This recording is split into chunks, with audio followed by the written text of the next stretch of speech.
mwajua ya kuwa watawala wa mataifa upiga ubwana juu ya raia wao na masultani huwatumikisha.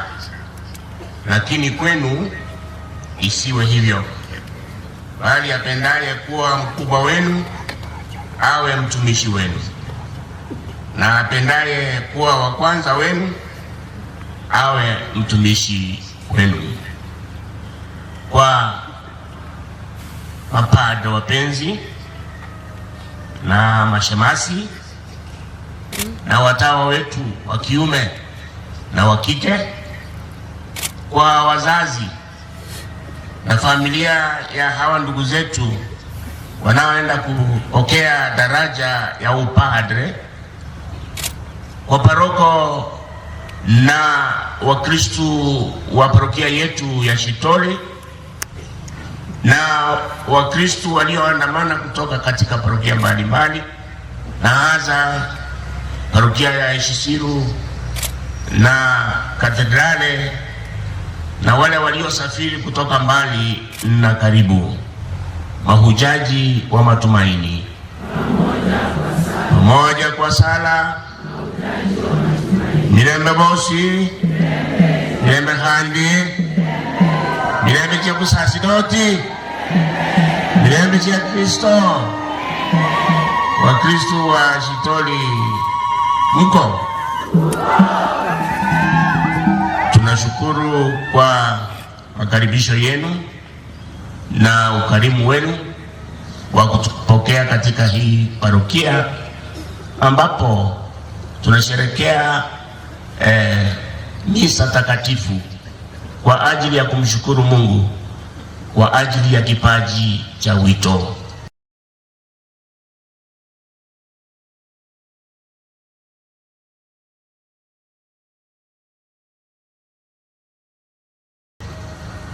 Tunasherekea hapa leo hawa ndugu zetu watatu ambao wamejitayarisha na wao wameitikia wito wa kuwa watumishi wa Mungu. Tunatoa shukrani kwa Mungu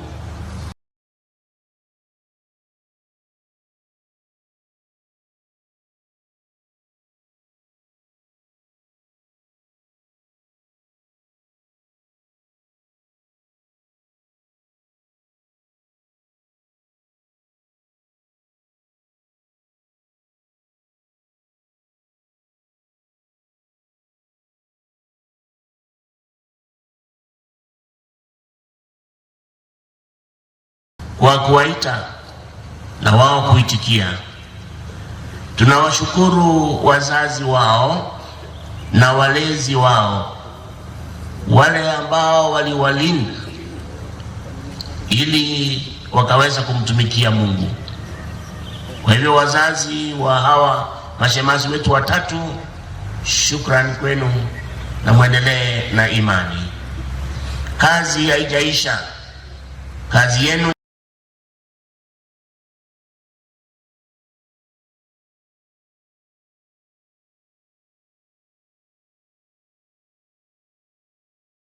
itakuwa kuwaombea na kuwasaidia ili waweze kuzingatia mwito ule ambao wameuitikia.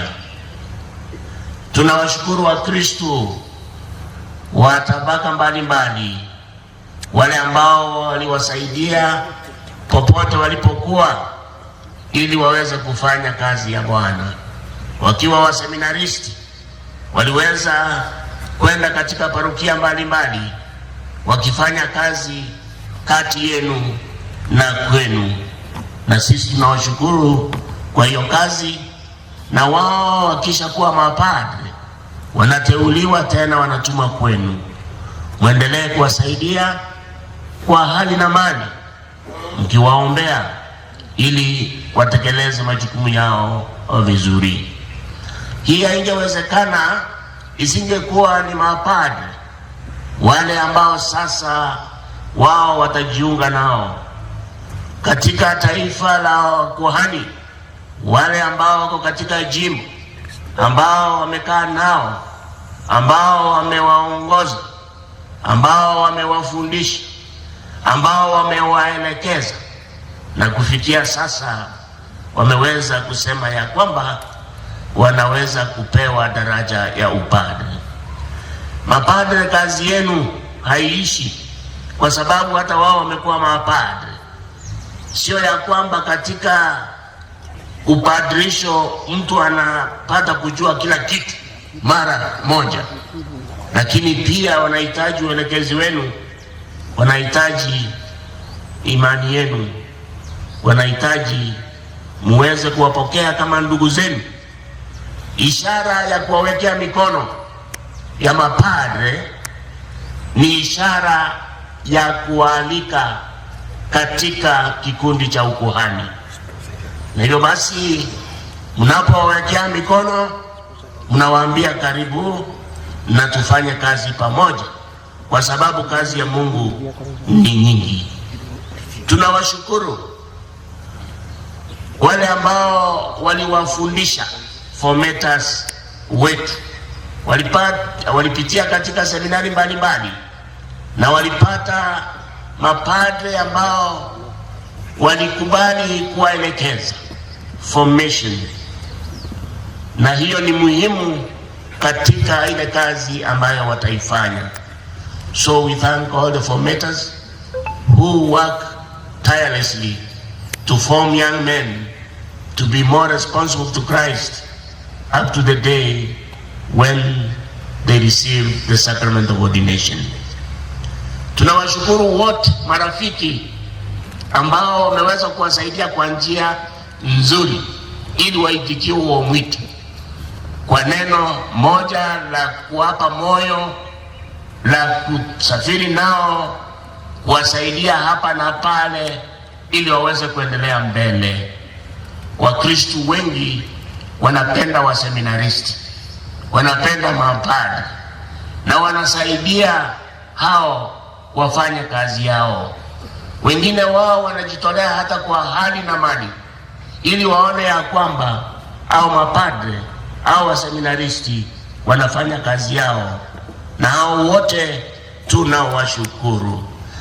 Kwetu zote tunatambua ya kwamba sisi zote ni zawadi kutoka kwa Mungu. Somo la kwanza ambapo Mungu anamuita Yeremia akiwa mtoto, na mimi nimefurahi kuona ya kwamba waliosoma hapa ni watoto au ni vijana. Kumbe hata wao wanaweza kufanya kazi kwa sababu wanaitwa. Nasikia ya kwamba Mungu alipomuita Yeremia alikuwa mtoto ambaye angeweza kuongea hata kutamka, na yeye akalalamika, Bwana, mimi siwezi kusema, unawezaje kuniita na kunituma? Na kuna mambo kadhaa ambayo Mungu anamwambia. Haya ndiyo mambo ambayo kila mtu na haswa kila mtumishi wa Mungu anastahili kuyazingatia. La kwanza, Mungu anamwambia Yeremia, kabla hujazaliwa nilikujua, kabla hujatungwa katika tumbo ya mama yako nilikuchagua. Maisha yetu hayako kwetu sisi binafsi. Maisha yetu yako mikononi mwa Mungu. Kabla hatujajielewa, kabla hatujajijua, Mungu alitujua, Mungu alituchagua, Mungu alituteua. Tukitafakari hilo, tujue ya kwamba daima hamna mtu ambaye Mungu hana mpango kwake, na ni kazi yetu kuweza kutambua ni nini Mungu aliyeniumba, aliyenijua, aliyenichagua tangu nikiwa tumboni mwa mama yangu, ni kazi gani Mungu alinipa. It's always very important to know it's not us who decided, it's God who chose us. It's God who knows us. Na ni lazima basi tuweze kumwachilia Mungu aendelee kutekeleza ndani yetu kazi yake ile ambayo yeye mwenyewe alituchagulia. Kila mmoja wetu ana jukumu fulani. Kila mmoja wetu kuna kitu anaweza kusema au kufanya. Usije ukasema ya kwamba wewe uwezi. Usije ukajiingiza katika maisha ambayo yanaonyesha kama hujui kazi yako ni gani. Hakuna mtu awe wa hali gani, awe wa kabila gani, awe wa ukoo gani, awe wa familia gani, ambaye Mungu hajampa jukumu. Kabla hujazaliwa nilikujua, kabla hujatungwa katika tumbo ya mama yako nilikuteua. Hilo ndilo la kwanza ambalo tunalizingatia, kwa sababu Mungu mwenyewe ametuambia. Amwambia Yeremia, basi ujue ya kwamba ni mimi ninayekuita ambaye nilikupangia. La pili, hata wakati hatujiwezi au hatujielewi, Mungu akamwambia, nitakuwa nawe na nitakuongoza. Kwa vile nimekuchagua, nitakuwa nawe. Hivyo basi Mungu anakuwa nasi. Mungu yuko nasi. Mungu anatuongoza. Mungu anatuelekeza. Tusije tukafikiria ya kwamba tuko hapa ulimwenguni kama watu ambao hawana mwelekeo. Let us not live in the world like people who have no direction, people who have no purpose, people who have no plan. Hata makampuni makubwa siku hizi, taasisi mbalimbali wanajaribu kuweka strategic plan ya kuonyesha wanataka kwenda wapi, wanataka kufanya nini, wanataka kupokea nini mwisho wake kama matokeo. Nyinyi pia na sisi tujue ya kwamba Mungu ana mpango kwetu. Mungu anatuonyesha njia ya kutuelekeza ili tuweze kuitekeleza. Hiyo ndio zote tumechaguliwa. La tatu, ya kwamba anamwambia, na nimeweka maneno yako midomoni mwako. Mungu anasema, nimeweka maneno yangu midomoni mwako. Ya kwamba lolote ambalo utasema, hata ingawa wewe unasema wewe ni kijana, hata ingawa unasema wewe hujui, hata wewe unasema hujui kuongea kama Musa alivyofanya, Mungu anakuwekea maneno yake ili ukiongea uongee maneno yake. Hatuna maneno wale watu ambao wanaropokwa. Naropokwa tu, hujui unasema, hata wewe mwenyewe uelewi unasema nini. Hiyo sio kazi ambayo Mungu alitupa. Mungu ameweka maneno yetu midomoni mwetu. Na wakati tunaongea au tunawasiliana na wengine, tunawasiliana kwa sababu ni Mungu ametupa hicho kipawa cha kuongea, cha kuwasiliana, cha kutuma maneno. Wakati huu wa teknolojia ambapo watu wana vyombo vya mawasiliano, unasema nini? Unawasiliana nini? What is it that you communicate using the modern technology, the modern gadgets that God has given, has put before us? Do you use those gadgets to destroy others? Do you use those equipment to abuse others? Do you use those means of technology to disparage others and humiliate them? Or rather, God has given you that power so that you can communicate goodness. So Mungu anapompa hayo maneno na anamwekea midomoni mwake, anamwambia nenda. Na tutaona mbele akimwambia, wewe utaenda uwaambie mataifa, wewe utawaambia maneno ya kuwajenga na hata maneno ya kuwabomoa. Utawaambia ukweli ule ambao unatoka kwangu. So the word of God that we receive so that we can go out there and transform society, not to destroy society. Hayo ndiyo maneno ambayo hawa mashemasi wetu watatu wanayasikia siku ya leo, ya kwamba kabla hawajazaliwa Mungu aliwajua. God knew, and he knew about this day. Kabla mja tungwa kwa tumbo ya mama yako, yeye mwenyewe alijua. Mimi najua ya kwamba hata wazazi wenu wakati ule mlizaliwa hawakujua mtakuwa nini. If there is any parent who knows exactly what that small child will become, that's not a parent. Hiyo sio mzazi. Unajuaje? Hadi wewe ndiye mzazi wa huyo mtoto, ni fumbo kuelewa huyu mtoto atakuwa nini.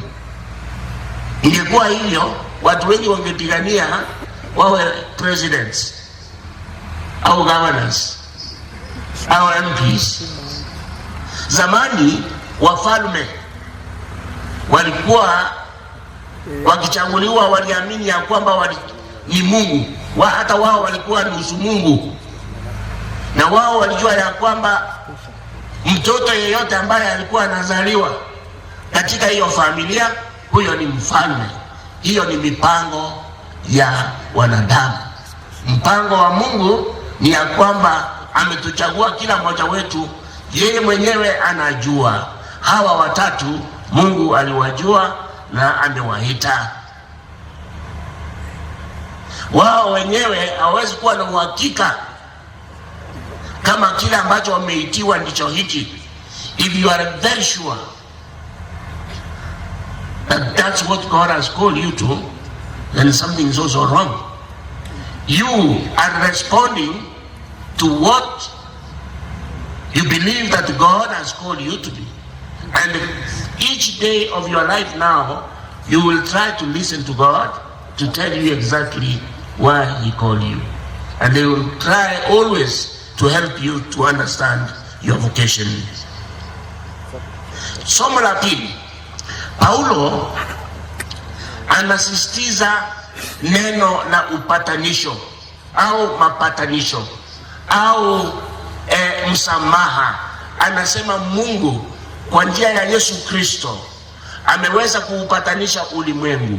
Ya zamani yamepita, sasa kuna mapya, na hayo mapya ni ya upatanisho.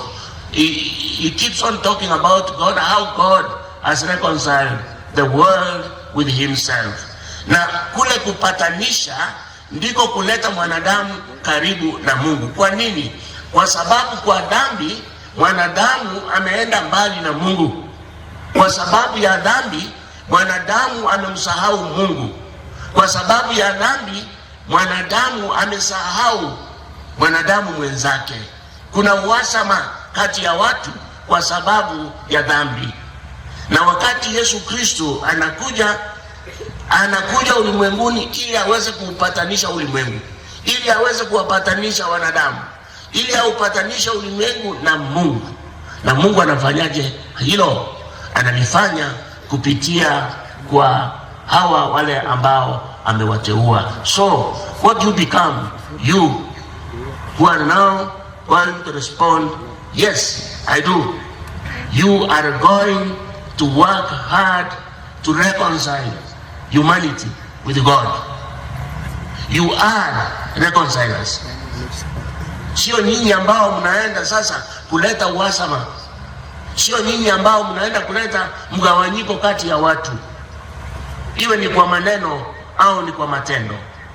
If you are the one now who have to serve, what you need to do is to reconcile the world. And the world is waiting for you to reconcile it with God. Kuna watu ambao hawajapata neno la kitulizo. Kuna watu ambao wanafikiri Mungu amewasahau. Kuna watu ambao wametendewa maovu hivi kwamba hawana imani tena juu ya Mungu. Kuna watu ambao wanateseka katika jamii zao katika familia zao, ambao wanaona kama kwamba Mungu aliwasahau zamani. Ninyi lazima mjitahidi kama mapadre na padre wowote kuonyesha ya kwamba Mungu hajasahau watu wake. Hata wakiwa katika shida mbalimbali, Mungu yuko pamoja nao. Hata ikiwa hawana kile ambacho wanahitaji, Mungu anawajali. Padre ni yule ambaye anakuja karibu na watu wa Mungu na kuwapa moyo na kuwapa matumaini. Ndio sababu nimewasalimia mahujaji wa matumaini. Kwa hivyo padre anakuwa kiongozi wa mahujaji na anakuwa kiongozi wa mahujaji wa matumaini. Bila shaka tunamshukuru Mungu kwa hawa watatu ambao watajumuisha ile idadi ya makuhani ambao wanafanya kazi ya kujenga matumaini na kuleta upatanisho kati ya watu, bring reconciliation, visit the families and give them hope. When people feel weighed down by sin, reconcile them with their God. They are going to get the power of forgiving sins. Use that power. Don't say you are tired. Don't say you have no time. Don't say you are busy. Don't say you are doing something else.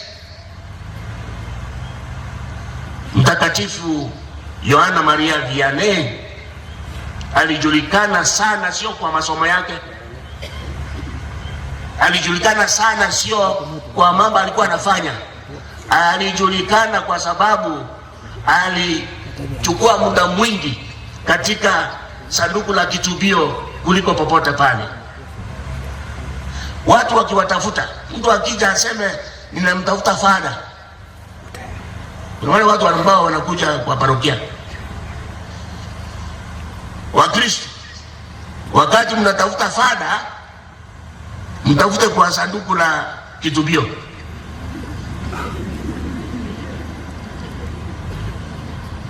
Ukienda kumtafuta sokoni utampata huko. Ukienda kumtafuta mahali pengine utampata hata kwa nyuma ya mapadre. So nenda akupatanishe pamoja na Mungu, kwa sababu haya ndio mamlaka ambayo amepewa. So don't you be selfish about the gift that God has given you to reconcile his people so that the world becomes new, renewed. Ulimwengu mpya, mambo mapya. Paulo basi anatuambia sisi ni wapatanishi. Heri wapatanishi, kwa sababu hao wataitwa wana wa Mungu. You become people who bring the people of God together. Injili inatuambia mambo yale ambayo ni muhimu sana. Vile ulimwengu unaenda, watu wanatafuta mamlaka, watu wanatafuta ukubwa. Ndio sababu mwaka huu wa 2026 watu wengine wameanza kujipanga kwa mwaka wa 2027. Wanatafuta nini?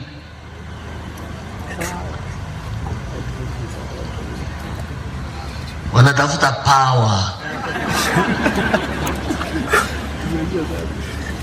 Hatujafikia wakati huo. Kuna mengi ya kufanya, lakini tayari wao wameanza kuzunguka kutoka upande mmoja hadi mwingine, wakitafutia mamlaka, wakitafutia vyeo, wakitangaza mambo ambayo walistahili kufanya na hawajafanya, na wanaanza kuwadaa watu ya kwamba watawafanya.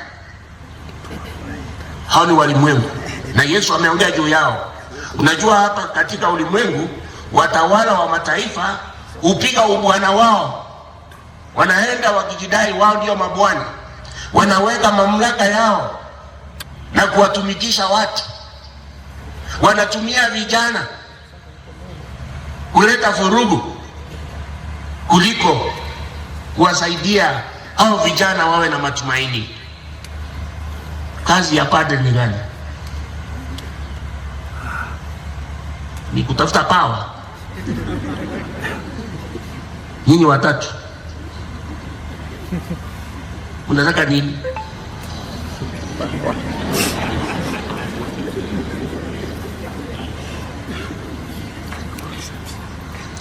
Yesu hapa anawaambia waziwazi, na ikiwa mtaki hiyo, ondokeni saizi, lakini kwenu isiwe hivyo. Ndivyo anavyosema Yesu. Apendaye kuwa mkubwa, ikiwa unataka power, fanya nini? Uwe mtumishi. So you are being called to serve, to be servants. Go to the people. Stop imposing on people things you yourself don't believe in. Be humble. Muwe wanyenyekevu. Acheni maneno ya ati tunatafuta power. Hiyo hakuna. Stop looking for little things that make you great. No. Be humble, go and serve. And that is the difference that you will bring to the world as priests. So I don't expect to get the priests who will now. Okay, leo tu nimewaruhusu leo tu muwabebe leo tu wale ambao wanawabeba, lakini kwa kawaida unambeba ukisema yeye ni nani?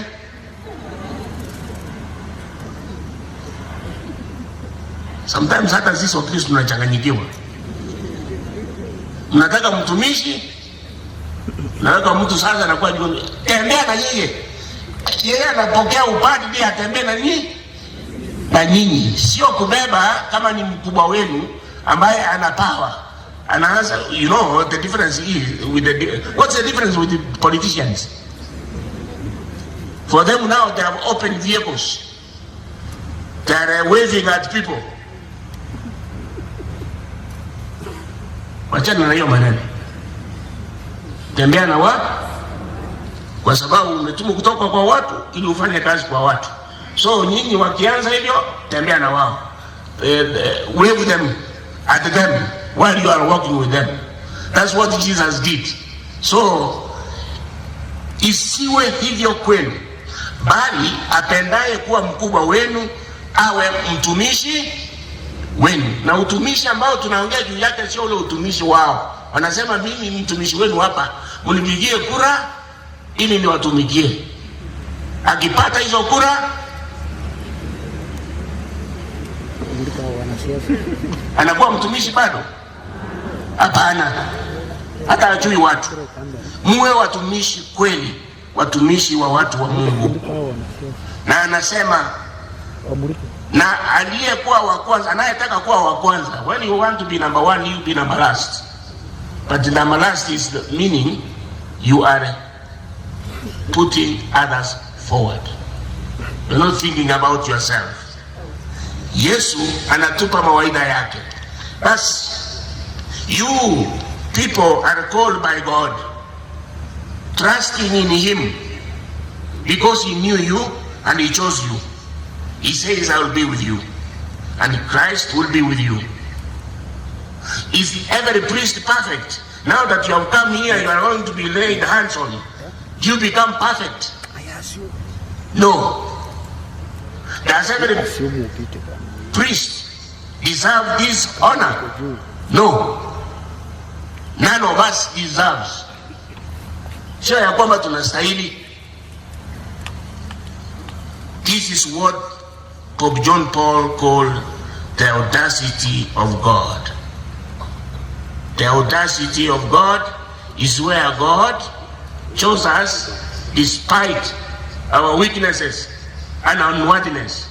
So before us here, dear Christians, we have 3 unworthy men whom He has ever called. God has chosen them despite their awareness of human weakness. But He has allowed them, these weak and valuable human beings, to stand for him and act in his name. That is the audacity of God. You may be weak. You may not be the most knowledgeable. But he has taken the audacity of calling you and choosing you to act in his name. Do that. Priests are made true, like the priests of the New Testament. You are the priests of the New Testament. We are the priests of the Old Testament according to the order of Aaron. But now you are being constituted priests in the order of Jesus Christ himself. What are you called to do? One, to preach the gospel. To preach the gospel. Kuhubiri injili. Umeitwa ili muweze kuhubiri injili na habari njema ya wokovu wa wanadamu. So, labor, day in, day out. Mfanye bidii kwa njia zote muweze kuhubiri injili ya Bwana. Don't you say that you are tired. People are not listening. People are not changing. This year, I'm celebrating 30 years, so I'm also not very young as a priest. Na kuna watu wengine ambao tangu nikuwe padre hawajabadilika. Hata ingawa tumeongea na wao sana, wako vile walivyo. Sasa nikufe moyo? Nikufe moyo? Hapana, nitaendelea kuongea. So, fathers, you have people in the parishes or in your institutions who have never changed. In fact, you almost think that you wanted to send them away because they are even becoming destructive. Continue preaching to them. Preach the word. Preach the gospel. Celebrate the liturgy. That is a function you are being given here. Celebrate the liturgy. Kusherekea na kuongoza katika liturujia, public worship in the sacraments. Now, fathers and the newly, the ones going to be ordained, if you do not celebrate the liturgy the way you are expected, then your priesthood is becoming superficial. In fact, the center of your priesthood is the liturgy. The center. So whatever you do, as long as it's right, but let it be centered on the liturgy. So be attentive to the liturgy, because it is you who has been called to celebrate for the people of God this public worship. It therefore annoys. It annoys when a priest is busy about so many things except the liturgy. He's in a hurry from the liturgy to other functions that anybody can do. So practice what we call the principle of subsidiarity. That's what now is being called the synod on synodality, where all of us work together.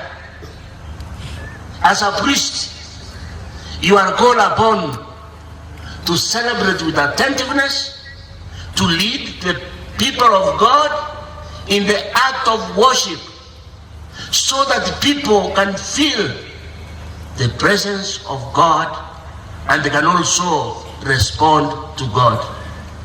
Sasa nyinyi mapadre, that's why I'm sometimes very annoyed when you see a priest acting casually. So when you're acting casually, then what else do you ever do if you can't be careful? Congratulate the people who have, for example, arranged this altar. We are all centering on this altar here. We are all very smart. Not because we are smart, but because we are wearing the vestments that help us to celebrate the liturgy. So can this continue even in the parishes? Can this take place even in the small Christian community?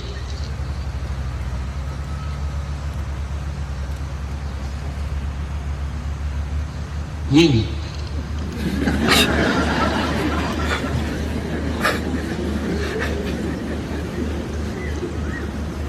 I know, ninajua ya kwamba mapadre mara nyingi wanakuwa na kazi nyingi. Kama siku ya Jumapili lazima asome misa kadhaa na anakimbia amalize moja aende nyingine. Na nyinyi msiwaharakishe mapadre.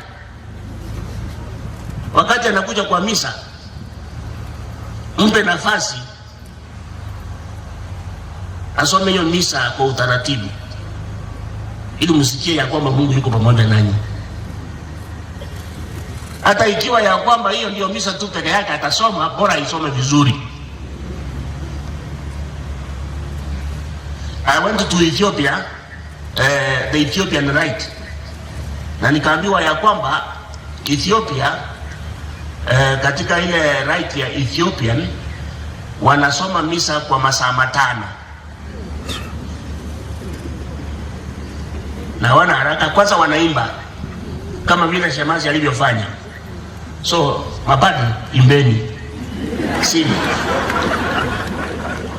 sio kwaya peke yake inakuimbia, imbeni. Sasa wao wanaimba na wanafanya kwa utaratibu kila kitu. Unaona hata padri akitoka kwa sakristi amezingirwa na wale watumishi, wamebeba hata mwavuli wa kipekee, sio kama hii miavuli yetu hapa, na yeye anabeba yale mafumbo ambayo atayasherekea hapa, na anasoma misa kwa masaa 5. So nikauliza, sasa ikiwa anasoma misa kwa masaa 5, atamaliza lini aende kituo kingine? Wanasema aende kituo kingine. Kuna watu ambao kwa mwaka mzima hawajawahi kuwa na misa, lakini wakiwa na misa ni sherehe ya ajabu. Wa Kristo, afadhali tuwe na misa kwa mara moja kwa mwaka, lakini iwe misa nzuri, kwa sababu hapo ndipo Kristo anapokuja. Sisemi ya kwamba mwanze kusoma mara moja kwa mwaka, lakini mnaelewa ninasema nini. So kusoma misa vizuri. So liturgy should be your concern. Baptism. Unajua watu wengine wanachukua ubatizo kama ni kitu cha kawaida.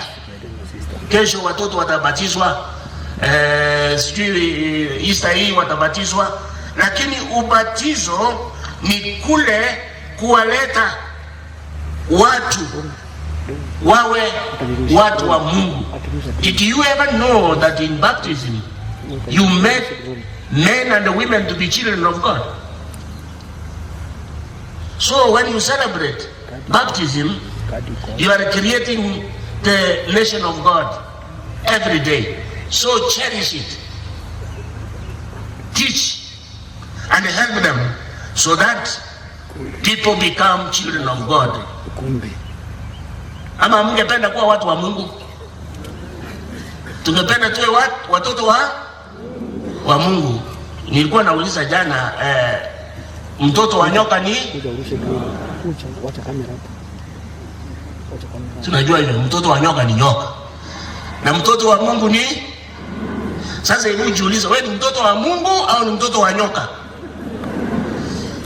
So we don't want people kuwa watoto wa nyoka, tunataka watoto wawe watoto wa Mungu. Ubatizo unatupa neema ya kuwa watoto wa Mungu. Kitubio nimesema juu yake. Nyinyi mna mamlaka kuanzia leo kuwaondolea watu dhambi zao. Nasema watu wamelemewa na dhambi na ni wengi. Hapa nikiwaambia sasa Wakristo kwanza tufanye kitubio alafu tuanze misa, ndio utaona maajabu hapa. Watu wamelemewa na dhambi na hawana mtu wa kuondolea dhambi. Sasa nimewapa hayo mamlaka. Fanyeni kazi ya kuondoa watu dhambi zao in the sacrament of penance. Anointing. Ikiwa kuna jambo ambalo linasumbua watu wetu, ni magonjwa, ni udhaifu wa mwili. Kuna watu chungu nzima ambao wako nyumbani sio kwa sababu wanapenda, ambao wangependa kwenda kanisani, ambao wangependa kuhudhuria misa, lakini hawawezi kwa sababu ya udhaifu wa mwili. Na wewe umepewa ule uwezo wa kuwatembelea na kuwapa faraja kwa sakramenti ya wagonjwa. Unafanya hivyo. So mapadre, baada ya kutoka kwa kitubio, nenda kwa wagonjwa na wale wenye udhaifu. Tunawashukuru wanahabari na hasa hawa wa Capuchin TV, kwa sababu Wakristo wengi huwa wananiambia leo tulisoma misa na hali alikuwa nyumbani. Kwani ulisoma misa wapi? Si Capuchin TV. So endeleeni kusambaza hiyo misa, lakini wajue ya kwamba lazima padre awafikie, awape sakramenti of anointing and of communion. Finally, the divine office, ile ambayo mnapewa. Padre anapewa mamlaka ya kuwa mtu wa sala na kuomba kwa niaba na kwa jina la kanisa, kuwaombea watu wote. So in the divine office, you are called to offer thanks and praise to God throughout the day. That's why we have morning prayers. That's why we have midday prayers. That's why we have mid-afternoon prayers. That's why we have evening prayers. And that's why we have night prayers. You, as a priest, you are called upon to sanctify the day on behalf of the people, to pray for the people. Wewe ukifanya hivyo, umekuwa mtumishi mwema, umekuwa mchungaji mwema ambaye anahudumia kwa mfano wake Yesu Kristo. Hao basi ambao mnakuwa mapadre siku ya leo, mjiunge na upadrisho wa wengine, muweze kuleta matumaini, muweze kuleta upatanisho, muweze kuwahudumia watu wa Mungu. Mahujaji wa matumaini. Kwa muda mchache sote tutafakari homilia kutoka kwa mchungaji mkuu jimboni.